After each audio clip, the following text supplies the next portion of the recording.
Sesaat lagi Anda akan menyimak Bincang Psikologi Keluarga.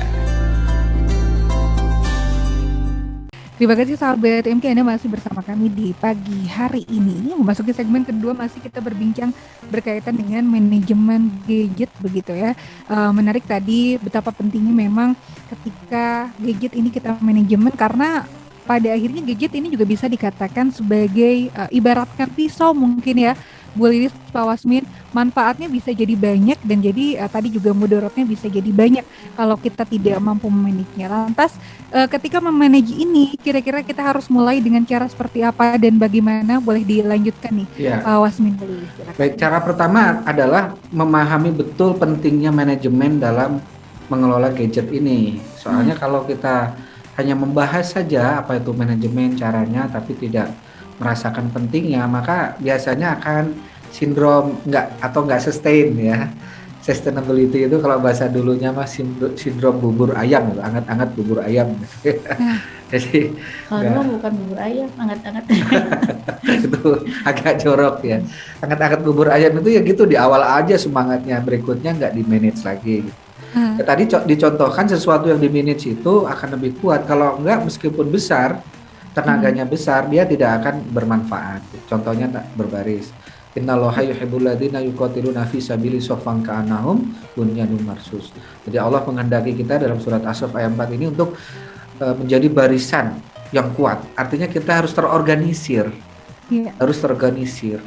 Karena organizing itu salah satu pilar dalam manajemen ya.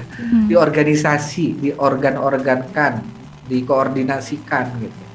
Bahkan Imam Ali mengatakan kesalahan atau kebatilan yang diorganisasi dengan baik bisa mengalahkan kebenaran yang tidak terorganisir atau tidak termanage ya. Jadi kebatilan yang termanage, diatur akan bisa mengalahkan hak yang tidak dimanage, yang tidak berbaris ya. Jika umat Islam tidak berbaris, tidak mau dimanage, tidak mau memimpin dan dipimpin, ya kita akan menjadi kerumunan umat Islam ini. Tidak akan menjadi sebuah barisan. Termasuk handphone atau gadget anak kita. Ini kan kekuatannya besar sekali. Ada yang jadi miliarder di usia anak-anak ya. Kemarin saya baca anak 13 tahun sudah jadi miliarder lewat handphonenya gitu.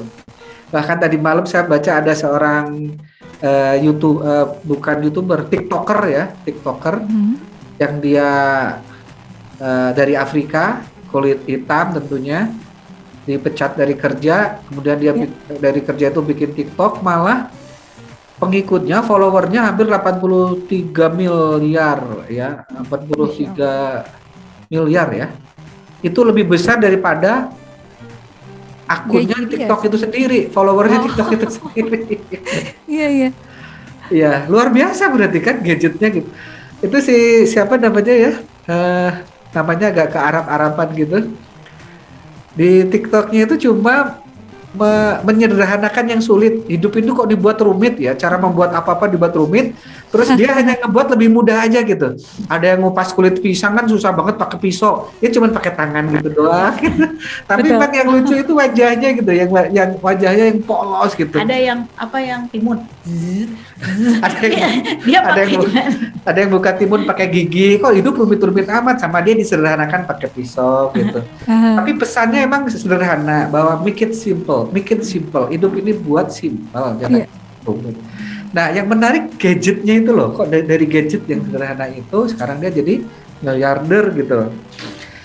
Tapi juga ada yang bunuh diri gara-gara gadget gitu. Nah, ini kan nggak bisa kita remehkan kalau ini. Kekuatan ini ada sekarang di sekitar kita. Kok nggak kita manage, nggak kita kelola.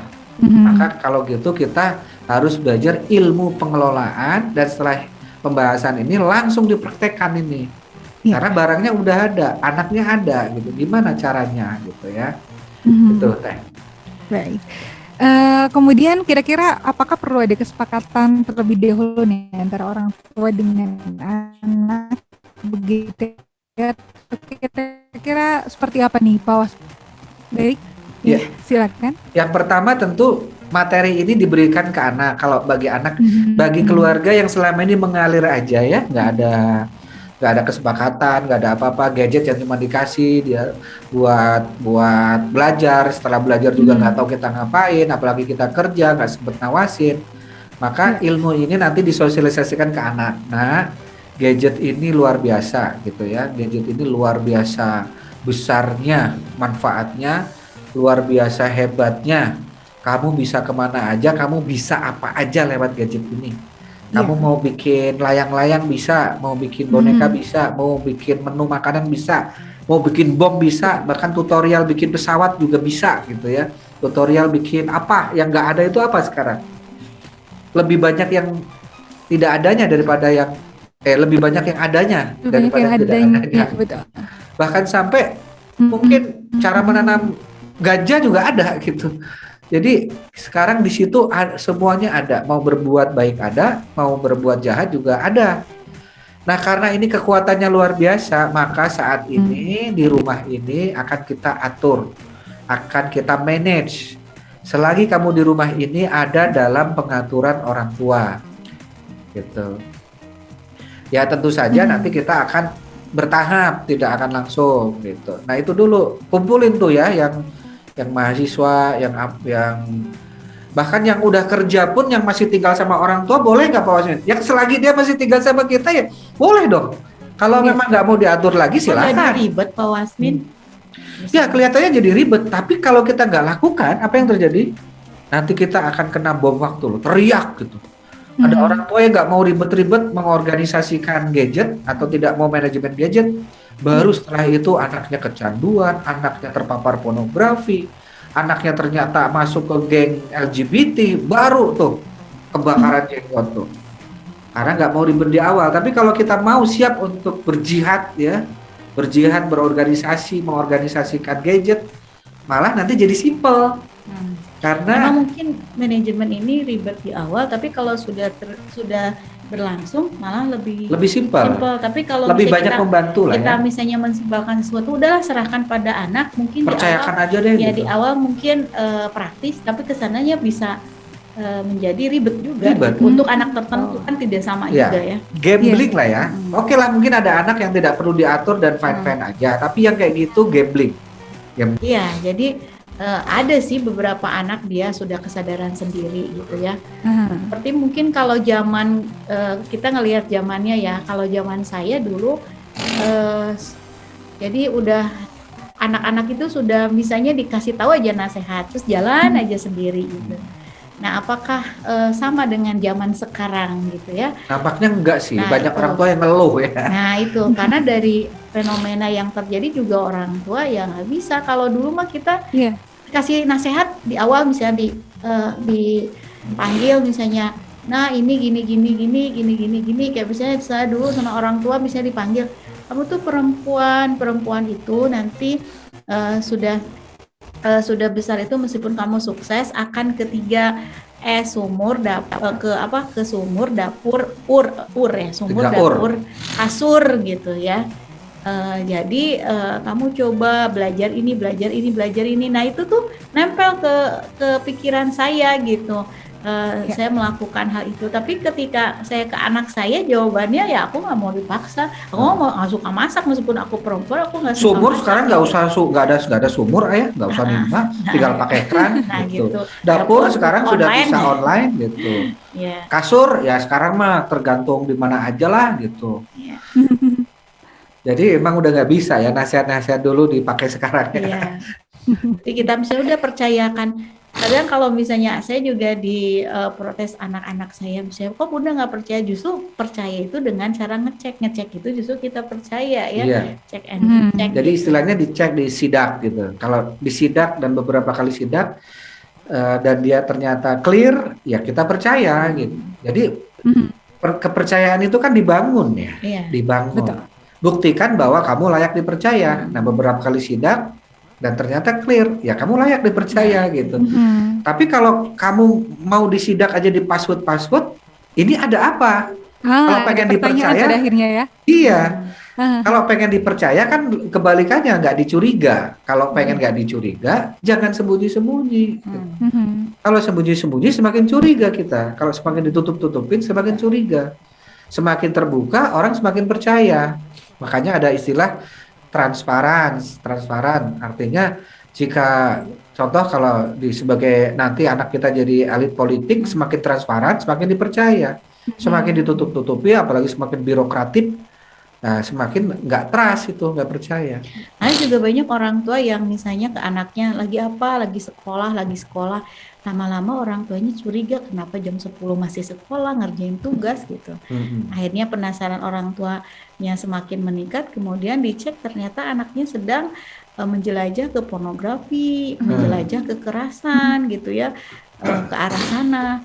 Bahkan si anaknya jadi geng untuk yang grup pornografinya gitu. Itu jadi kadang yang orang tua juga tetap harus cek and recheck juga ya kepercayaan itu. Jangan konyol. Ya, itu. Baik, alhamdulillah. Sebelum kita lanjutkan, mungkin kita akan sapa terlebih dahulu yang sudah bergabung di pagi hari ini ya, Bu Lilis, Pak Wasmin, mohon izin. Ada sahabat kita dari Cianjur, ada Ibu Tati. Nah, keponakan saya katanya berumur 15 tahun, sekarang pesantren sambil sekolah.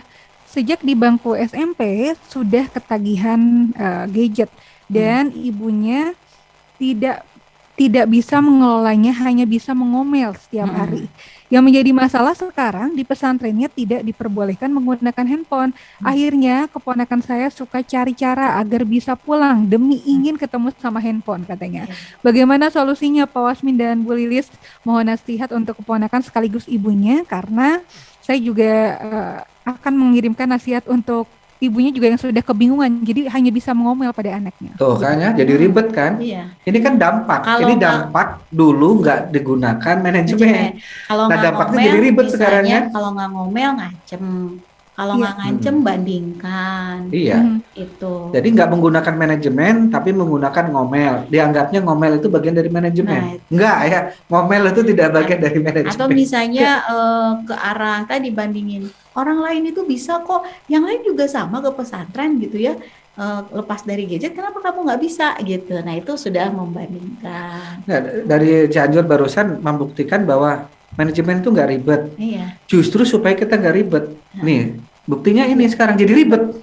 Ribet ketika anaknya sudah mulai kecanduan, suruh pesantren balik lagi. Ngomel. Nah, nanti kita bicara kalau yang sudah terjadi bagaimana. Ini ceritanya kita bicara yang belum terjadi ya Teh ya. Nah, gunakan ini ya. Kalau yang sudah terjadi gitu tetap gunakan manajemen ini. Soalnya Teh kalau kita bahas ini rata-rata orang tua itu gini, ribet. Urusan kantor juga banyak, urusan dapur juga banyak. Ini harus ketambahan lagi manajemen gadget. Udahlah paling diomelin aja. Ya itu kalau nggak mau ribet. Emang ngomel nggak ribet juga, itu pusing juga. Ya nggak sih. Saya emang harus akui manajemen ngomel tidak seribet manajemen di awalnya. Kan cuma kan gitu. Ya, emosi itu lama-lama juga terkena emosinya. Pusing. Jadi saya justru pengen sahabat-sahabat yang mendengar ini, ketika kita membahas ini emang serius gitu. Ya kayak perusahaan aja. Kalau nanti manajemen kita akan bicara planning, organizing, actuating, controlling. Jadinya kan emang ribet. Wah, kerjaan lagi. Tapi percayalah di awal-awal aja itu. Berikutnya akan lebih simpel. Tapi kalau kita tidak mau menggunakan ini di awal, ya kita akan menerima dampaknya. Salah satunya barusan yang dari Cianjur, saudaranya itu sudah dapat tuh dampaknya. Nah, kalau yang sudah terjadi bagaimana? Ya tetap lakukan ini. Kalau perlu konseling, bagaimana supaya manajemen ini bisa berjalan lagi. Orang tuanya konseling tuh kalau sudah anak mulai nggak bisa, udah mulai kecanduan ya, itu nggak bisa kalau nggak konseling gitu. Kalau memang bisa sendiri silakan setelah dapat pembahasan ini, tapi kalau nggak bisa ya harus konseling. Gimana caranya? Orang tuanya dulu biasanya kita ini briefing dulu supaya bisa menerapkan manajemen ini di rumah ya. Ada lagi Teh? Baik, selanjutnya ada sahabat kita dari 0838446 sekian. Katanya saya bingung karena saya tidak bisa mengawasi anak main gadget dikarenakan saya gaptek dan punya kelebihan mata saya ini divonis buta. Sedangkan suami perginya pagi, pulangnya malam. Kira-kira solusinya seperti apa ya, Bu Lilis, Pak Wasmin? Iya, solusinya manajemen ini yang akan kita bahas ini. Jadi tadi Hmm. keterbatasannya kan di penglihatan ya. Apa aja teh tadi ulangi lagi? Tadi pertama gaptek, kemudian di penglihatan juga tidak bisa melihat katanya. Ya Modelis betul. Paulus. Dan karena manajemen itu kita butuh nanti satu resources, satu Nah. sumber daya. Nah kalau gaptek nanti bagaimana? Nah, Kalau itu. kalau nanti pandangan kita terbatas, bagaimana? Nah ini fungsinya manajemen justru Itu untuk ini, ya, mencari itu ya, mencari Pak. solusi-solusi atas Ya. keterbatasan yang ada gitu. Terbatasan, kemudian hambatannya apa, kita Hambatannya cari apa? gitu Kita ya. cari ya. Yang penting kita tahu kemana arahnya. Nah nanti kalau untuk mengarah ke sana kita butuh kendaraan ini, yang bagaimana cara mengadakan kendaraannya. Karena manajemen itu nanti akan ada arah ya. Nah, Makanya pertama dalam memanage kita akan ada namanya perencanaan, planning. Planning itu kan merencanakan. Kalau namanya merencanakan, menentukan tujuan dan bagaimana cara mencapai tujuan itu. Itu tahapan pertama tuh dalam manajemen planning. Tujuan ngasih gadget ke anak itu apa? Nah, coba sekarang orang tua di rumah yang mendengarkan mungkin boleh tulis nanti tujuan untuk memberikan gadget itu apa gitu ya. Iya. Selama ini memberikan gadget cuma 2 rata-rata ya, untuk komunikasi sama untuk belajar. Itu rata-rata tujuannya ya. Jarang sekali ada tujuan-tujuan lain yang selain itu. Gadget itu masih fungsi komunikasi karena masih ada orang tua yang menganggap gadget anak sekarang itu handphone, telepon. Beda ya. Masih banyak yang menganggap gadget anak itu telepon. Jadi kenapa Ibu berikan gadget biar bisa gampang ngontak anak saya? Nah gitu. Padahal itu sekarang bukan lagi telepon, gadget itu. Gadget itu sekarang itu komputer. Salah satu fungsinya aja telepon, dan itu pun udah jarang telepon itu. Sekarang sudah mulai voice call, sudah mulai voice note, sudah mulai FaceTime, Zoom, itu sudah nggak telepon lagi. Jadi fungsinya udah sangat-sangat kaya itu kan sekarang. Bisa untuk konten kreator, kalau dia anak kita konten kreator, maka gadget untuk buat konten-konten gitu. Jadi fungsinya itu sudah komputer. Tapi banyak orang yang masih memperlakukan telepon sebagai telepon. Nah dari situ saja kita sudah miss orang tua udah miss, miss dalam mengidentifikasi fungsi handphone. Ya. Ada lagi teh yang lain? Baik, selanjutnya ada sahabat Mahadi dari Antapani. Katanya memiliki adiknya berusia 11 tahun. Kadang-kadang kecanduan game online di gadget sehingga sering melupakan tugas sekolah. Nah, lama-lama akhirnya tugasnya ini diakhirkan atau nunggu deadline-nya. Lalu kalau kuota internetnya habis, malah mengomel ke ibunya dan merengek-rengek minta dibeliin lagi kuota. Kira-kira bagaimana jika hal ini juga sudah terjadi? Sahabat kita ini mencoba untuk mengawasi adiknya, tapi sekarang memang rasanya sudah kecanduan.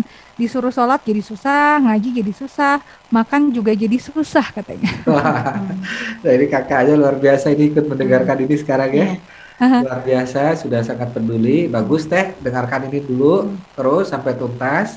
Nanti baru presentasikan ke orang tua bahwa itu gadget itu sangat luar biasa, dampak positifnya sangat luar biasa, tapi dampak negatifnya juga sangat luar biasa. Mulai hari ini nggak bisa kita ngasih gadget ke anak tanpa manajemen. Betul. Dimulai dari manajemen dulu. Mau gimana? Nah kalau bicara manajemen dimulai dari P, kan manajemen itu ada POAC ya. Menurut siapa itu tulis ya? Ada ya nanti dilihat dulu jurnalnya POAC. P-nya adalah planning, A-nya O-nya adalah organizing, A-nya actuating, C-nya controlling. Nah, kita menerapkan ini pada gadget anak. Nah, tentu bagaimana supaya ini berjalan. Pertama, disosialisasikan ke anak tujuan memberikan gadget ya. Karena itu berupa planning. Dan dalam planning itu juga tentu ada kesepakatan tentang gadget. Kalau kami ke anak kami, gadget itu bukan hak milik, tapi hak guna pakai.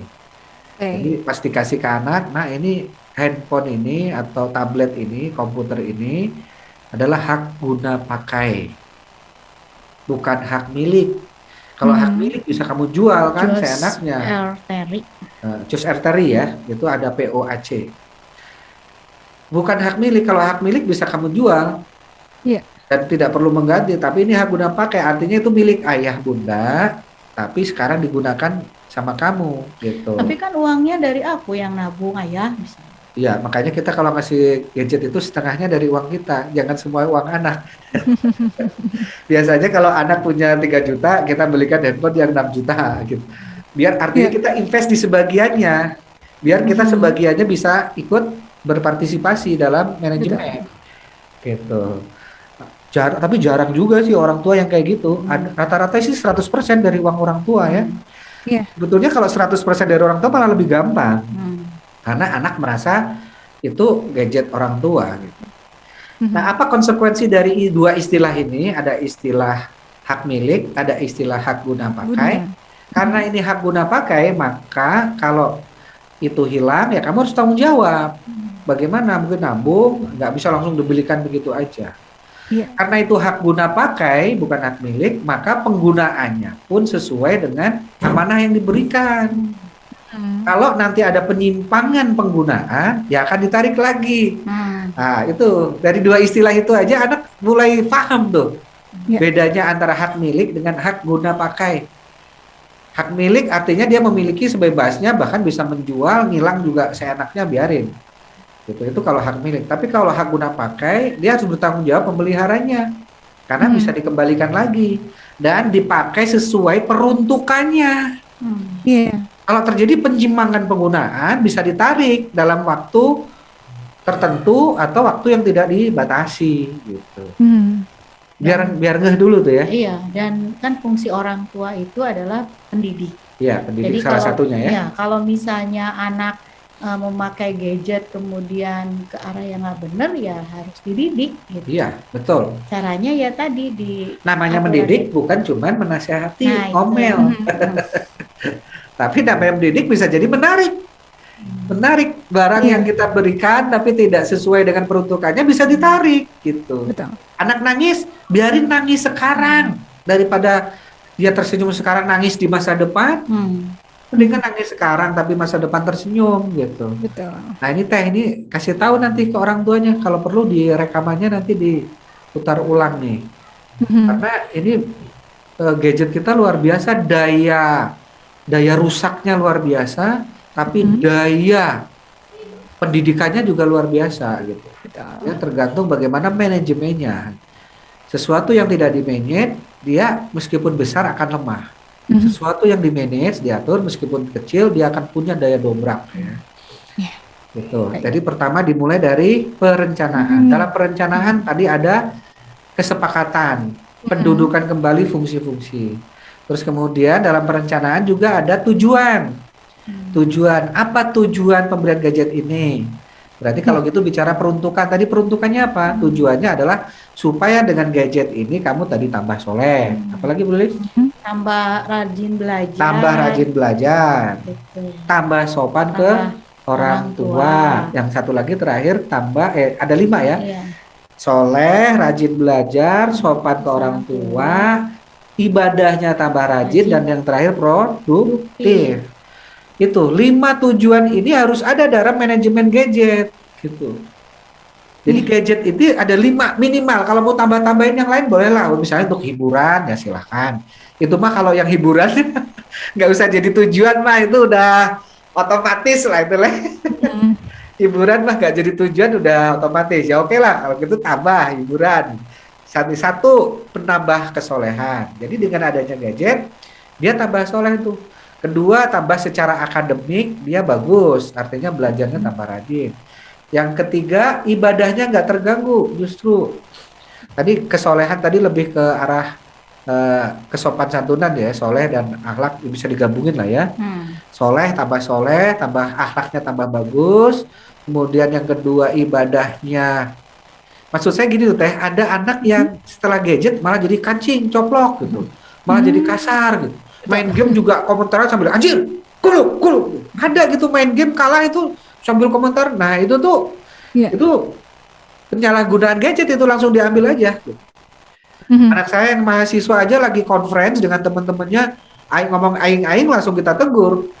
Ayah, dia waktu itu ngebantah ya. Ayah, kenapa aing disebut kasar gitu? Kalau maneh iya ayah, kalau maneh sia kasar. Kalau aing kan ke diri sendiri, nggak ke orang. Gitu.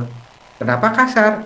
Ya itu kata aing, kata sia, kata belegu, kata ngajedok, kata apa itu di Sunda termasuk kasar. Ah, lihat tuh di situsnya, di website ada tuh kata-kata kasar, 20 kata kasar dalam bahasa Sunda. Salah satunya adalah aing di situ. Gampangnya gini aja, kalau AA ngomong sama orang yang dihormatin lah, ada presiden. Sama Ridwan Kamil aja lah, ada Ridwan Kamil. Kalau presiden kan nggak bisa ngomong bahasa Sunda ya. Ridwan Kamil gubernur Jawa Barat, coba ada Ridwan Kamil ngomong sama ke Ridwan Kamil, Aing gitu. ngomong aing nggak coba gitu. Ya jangan Ridwan Kamil lah, dosen aja. Nah, ke dosen aja, sok, gitu. ke dosen. Misalnya, Berani Pak, nggak ngomong Pak, aing gitu? Aing izinnya ke sekolah Pak. Nah, itu kan ke diri A sendiri nggak ke dosen. Tapi kamu berani nggak? Ya. Berarti kan itu meskipun ke diri sendiri itu konteksnya ketika A lagi ngobrol dengan orang itu tetap kasar. Jadi dia mendefinisikan kasar itu kalau ke orang lain, kalau dia ke diri sendiri nggak masuk kasar. Wah itu orang-orang itu butuh argumentasi yang kuat juga ya. Kalau enggak kita, oh iya juga ya, itu kan ke diri sendiri. Gitu. Iya. Justru kan sebelum menghargai orang, hargai diri sendiri. Dari diri sendiri dulu. Ya makanya tujuannya kita rangkum berapa? Tetap 5 aja ya, 5 ya. Yang pertama adalah tambah soleh, tambah sopan. Ya itu masuknya ke karakter deh ya. Yang kedua secara akademik tambah rajin, prestasinya tambah bagus gitu ya. Yang keempat dari ibadah dengan soleh sama enggak ya? Sama mungkin. Ya oke lah, samain berarti nanti bisa terikas tuh. Tambah soleh dan rajin ibadah, tambah soleh, sopan, rajin ibadah itu satu tujuan ya. Kemudian tambah pinternya ini secara akademik. Kemudian tambah produktif. Jadi di sana, dan yang keempat tidak menyimpang penggunaannya. Tidak menyimpang itu artinya tadi ke arah pornografi, ke arah LGBT, ke arah game-game yang mengandung dua itu, kekerasan, pornografi maupun LGBT. Nah, itu. Jadi tujuannya itu. Satu soleh, yang kedua pinter, yang ketiga produktif, yang keempat tidak melakukan tindakan-tindakan terlarang saat menggunakan gadget. Baik, jadi tujuan-tujuan ini yang kemudian perlu ditanamkan terlebih dahulu ya sebelum karena nanti kalau sudah jelas tujuannya, kita anak jadi ada koridor ya, ada koridor. Kalau nggak ada koridornya, nggak ada batas-batasannya, kita bingung juga nanti ketika mau mengevaluasi. Kan terakhir nanti controlling ya, POAC. C-nya itu adalah controlling. Controlling itu nanti ada pengawasan, tapi kalau di perencanaan kita ini nggak jelas pada sisi tujuan, pada sisi kesepakatan nggak jelas, saat controlling nanti kita bingung, AU, kan belum ada ayah kesepakatannya, kan belum ada, nah gitu, bingung kita kan, gitu. Ya itu teh. Ini adalah manajemen yang pertama ya, tahap yang pertama yaitu planning. Berarti masih ada 3 lagi, boleh Pak Wasmin, organizing, actuating dan controllingnya kira-kira seperti apa. Ada sahabat kita dari 0881 0234 sekian. Ini cukup panjang tapi coba saya ringkas dan nampaknya ada kaitannya atau mungkin bisa jadi keluar dari tema. Jadi sahabat kita ini seorang ibu yang memang masih merasa sulit untuk memanage baik gadget terhadap anaknya ataupun pergaulan, terutama di tantangan seperti zaman seperti sekarang ini. Anaknya sekarang akan masuk SMA. Akhirnya sahabat kita memutuskan anaknya ini masuk pesantren. Nah, sudah 1 tahun terakhir kurang lebih memang dengan anaknya ini yang merupakan anak kedua karena kakaknya sudah menikah. Sekarang akan ditinggal untuk pesantren menjadi berat, malah rasanya sedih begitu. Kira-kira hal apa yang bisa dilakukan untuk menguatkan diri karena akan ditinggalkan anak pesantren nih, pertama kali anak pesantren katanya. Iya, jadi berhubungan dengan manajemen gadget, ini orang tuanya berat. Bukan hanya masalah gadget beratnya ya, tapi masalah ditinggalin anak. Ini biasanya anak yang berat ditinggalin orang tua ya. Ini orang tua berat ditinggalin anak. Iya, berarti kayaknya nggak apa-apa deh kita bahas lagi bahwa yang waktu tempo lalu itu, bahwa salah satu pondasi konsep tentang orang tua dan anak itu harus seperti Ibrahim dan Ismail ya. pada dasarnya semua kita adalah Ibrahim, dan setiap Ibrahim memiliki Ismail. Ya. Hanya Ismail kita ini sekarang mungkin adalah benar-benar anak kita, Ismail kita mungkin adalah suami atau istri kita, jabatan kita, bisnis-bisnis kita. Gitu. Ibrahim tidak disuruh menyembelih Ismail, tapi Ibrahim disuruh Allah menyembelih rasa kepemilikan terhadap Ismail. Makanya ketika Ibrahim sudah pasrah, sudah ikhlas, akhirnya Allah ganti karena sudah selesai misinya. Sudah rasa kepemilikan terhadap Ismailnya sudah tidak ada, makanya Allah ganti. Emang misinya itu bukan menyembelih Ismail misinya. Nah, ketika kita berat ditinggalkan anak, jangan-jangan kita merasa memiliki anak. Kita harus koreksi kembali. Makanya salah satu syarat dalam parenting adalah kita dalam mendidik anak itu tidak boleh pamrih, harus ikhlas. Kita mendidik anak itu tidak untuk kita miliki, tidak untuk dia balas budi nanti di masa depan, kalau tua gantian merawat kita, tidak untuk itu. Kita mendidik anak itu diniatkan untuk kita persembahkan ke umat, biarlah dia membangun umat ini, membangun bangsa ini. Tidak untuk kita gulung ke kewek, bangunin rumah sebelah kita biar deket terus gitu ya. Kita kalau kayak gitu jadinya kita sendiri nggak siap. Kalau anaknya mau nggak apa-apa. Ya anak sih banyak yang mau ya, senang-senang aja lah. Tuh, orang lain sibuk nyari kos-kosan, nyari kontrakan, nyari KPR, ini udah dibangunin ya senang-senang aja. Tapi kan jadinya nggak banguninnya uang anak. Nggak mandiri jadinya kan anaknya. Dan inilah yang membuat jadi pola asuh itu jadi nggak jalan, dimulai dari hal-hal mendasar ya kayak gini. Orang tua jadinya juga nggak tega. Saya udah pasti Anda tadi yang ditinggalin anak aja berat, pasti nggak tega itu memanage gadget. Karena manage gadget butuh selain butuh keterampilan manajerial, salah satu ciri manajer itu tegas ya. Manajer itu kalau nggak tegas nggak jalan itu perencanaan itu. Perencanaan organisasi nggak jalan itu ya Bulis ya. Ya, baik. Ya, jawabannya sudah ketangkap ya. Baik. Anda harus ikhlas. Ikhlas. Kita mendidik anak ini tidak untuk kita miliki. Latihan kepasantren itu nanti orang tua itu akan berpisah dengan anak. Bisa anak menikah, Pak Wasmin, bisa anak kuliah beda kota, beda dengan misalnya dengan yang lain, misalnya kematian. Nah ini latihannya gitu.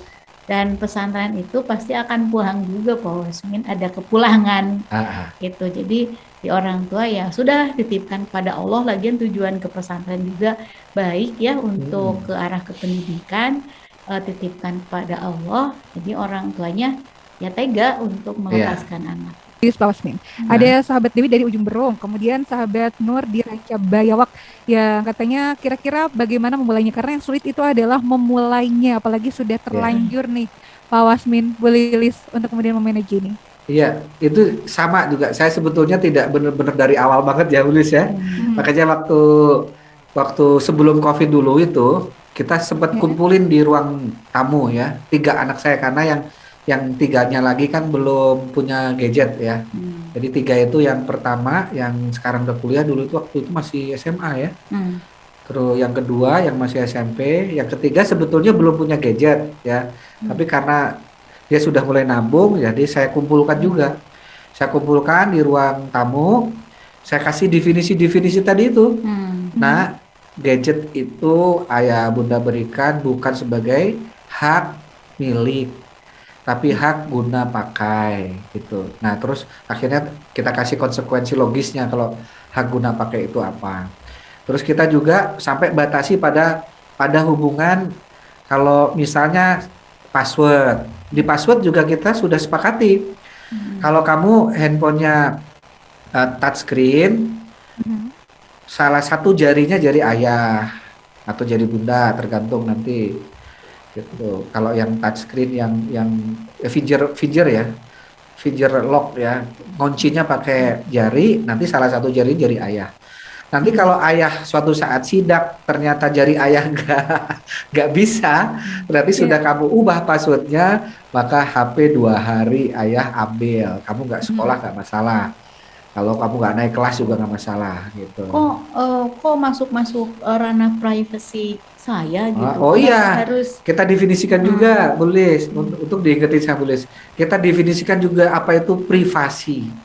Bagi orang tua tidak ada privasi di anak, tidak ada privasi. Kalau kamu ke teman kamu mungkin ada privasi ya, tapi kalau orang tua ke anak nggak ada privasi. Kenapa nggak ada privasi? Ya dari kecil kamu kita ombeh, kita ini, kita cebokin? privasi apa. Kalau sesuatu itu baik, tentu kamu nggak akan sembunyi-sembunyikan dari orang tua, gitu Iya. Justru ya. malah ayo dong liatin gitu. Malah dipamerkan kan kalau itu prestasi, kalau itu karya pasti kamu pamerkan. Kalau kamu sembunyikan di handphone itu berarti bukan yang baik gitu. Hmm. Tapi kan ayah kita punya hubungan, kalaupun hubungan dengan lain jenis tetap nggak boleh privat. Kalau privat berarti mengarah ke pacaran. Nah, pacaran di keluarga ini dilarang, mohon maaf. Di keluarga ini kalau udah siap berjodoh tidak boleh nyari pacar, tapi nyari jodoh. Iya. Kalau kamu udah siap nyari jodoh, silahkan cari. Kalau udah siap nyari jodoh, artinya kamu sudah mandiri finansial. Kalau sudah mandiri finansial, biasanya sebelum menikah sudah kita tidak cekoki lagi. Rumah sudah bisa sendiri. SPP sudah nggak kita bayarin lagi tentunya kalau udah siap. Kalau masih mahasiswa tapi jadi anak saya nggak harus lulus untuk menikah. Kalau mandiri finansial masih kuliah, silahkan sambil nikah. Berarti kan SPP-nya sudah nggak kita bayarin lagi kan? Ya, sudah karena dia sudah berumah tangga ya sudah tidak Ya ada nggak perlu, nggak ada lagi. kaitan lagi, silahkan. Nah jadi nggak ada privasi di anak itu, bagi orang tua nggak ada privasi. Karena juga fungsi orang tua juga mendidik, gimana kalau ada privasi juga bingung. Iya ya, bingung, privasi. kalau privat-privat gitu. Iya. Ya, dan kebetulan di kami juga, jangankan handphone anak oleh orang tua dibuka, handphone orang tua dibuka anak juga biasa. Password kami, anak-anak saya tahu gitu. Jadi anak saya itu minjem handphone saya, nggak udah kasih password lagi, udah tahu passwordnya. Gitu. Iya. Kenapa ada handphone orang tua yang mungkin pekerjaannya juga lebih privat, yang nggak boleh diketahui anak aja kita buka, kecuali kalau kita kerja di badan intelijen mungkin ya. Handphonenya juga ada satu Mungkin juga ada handphone yang lain. Gitu. Iya. Masa handphone anak dikunci-kunci? Nggak bisa dong. Gitu. Jadi dari sisi situ saja sudah kita sepakati. Jadi gitu. kalau anak saya mau ngecek handphone saya, bangga aja sih. Silakan, nggak masalah. Jadi anak saya tahu gitu. Nah kalau itu retina, berarti di scan dulu ke salah satu wajah kita. Kan bisa 2 wajah tuh ya. Malah di beberapa handphone bisa 3 wajah. Jadi satu wajah dia, penguncinya, pembuka kuncinya, satu wajah kita gitu ya. Handphone suami istri juga gitu. Istri saya handphonenya satunya wajah saya gitu. Jadi kalau saya buka handphone istri saya ya udah wajah saya langsung kedetek. Handphone saya dibuka istri saya ya langsung wajah istri saya kedetek gitu. Hanya beberapa kali waktu itu kok dia nggak bisa kedetek, ternyata pakai masker. Ya nggak bisa atau kedetek. Iya. Dia mulai curiga, kenapa ini nggak bisa? Ya pakai masker, buka dulu maskernya. Betul. Dia mulai curiga saya ganti password, jadi nggak bisa. Aduh, pakai masker, face detection-nya nggak bisa dong. Betul. Itu ya Teh ya. Ada lagi Teh? Baik. Itu nampaknya menjadi interaksi terakhir yang Oh, kita iya. sapa karena waktunya sudah habis. Kayaknya Tidak lanjut terasa. ya minggu depan ya. Iya. Betul. Dan Tadi nggak kita usah baru buru-buru sampai deh, yang tahap penting pertama ya. diaplikasikan ya. Iya. Baik. Iya. Ya. Mm-mm. Ini Di aja akhir dari mungkin beberapa ini ada sudah hal yang bisa ingin disampaikan, diaplikasikan. silakan. Ya. Ya, silakan terakhir Pak Wasmin Bolili. Ya, jadi gadget itu demikian besar daya rusak dan daya bangunnya. Kalau kita tidak manage itu, kita sudah lalai sebetulnya sebagai orang tua. Mari kita kajian pagi ini untuk merevitalisasi kembali fungsi manajemen di rumah tangga kita, terutama berhubungan dengan gadget anak ya. Dan orang tua sekarang bisa mempraktekkan ngobrol dulu dengan anak tadi ya, berkaitan dengan ini gadget itu apa, kemudian bahayanya apa, gimana. Ya sharing aja Sharing, gitu, ya. sharing dengan anaknya. Diawali dengan itu dulu gitu. Ya, betul. Silahkan, dan kalau yang ingin bergabung di hipnoterapi certification workshop, silahkan ke 0811 225 002 0811 225 002. Dan yang ingin mendengarkan siaran ini di bulan-bulan lalu, bahkan di tahun-tahun lalu, bisa ke YouTube ya, di channel YouTube kita ada di Talkshow Psikologi Keluarga, TPK, Talkshow Psikologi Keluarga. Diketik aja, atau keywordnya bisa Wasmin MKFM juga bisa, nanti akan akan muncul di situ ya beberapa siaran-siaran kita di bulan-bulan dan tahun-tahun sebelumnya. Talkshow Psikologi Keluarga. Dan tentu saja silahkan kalau bermanfaat di subscribe, like, and share ya. Kalau nggak bermanfaat nggak usah ya. Untuk apa di share malah tambah dosa ya. Terima kasih. Baik, alhamdulillah. Terima kasih banyak Pak Wasmin, Bu Lilis, sehat selalu. Insya Allah kita bertemu dan melanjutkan di pekan depan ya. Terima kasih. Wassalamualaikum warahmatullahi wabarakatuh. Waalaikumsalam warahmatullahi wabarakatuh.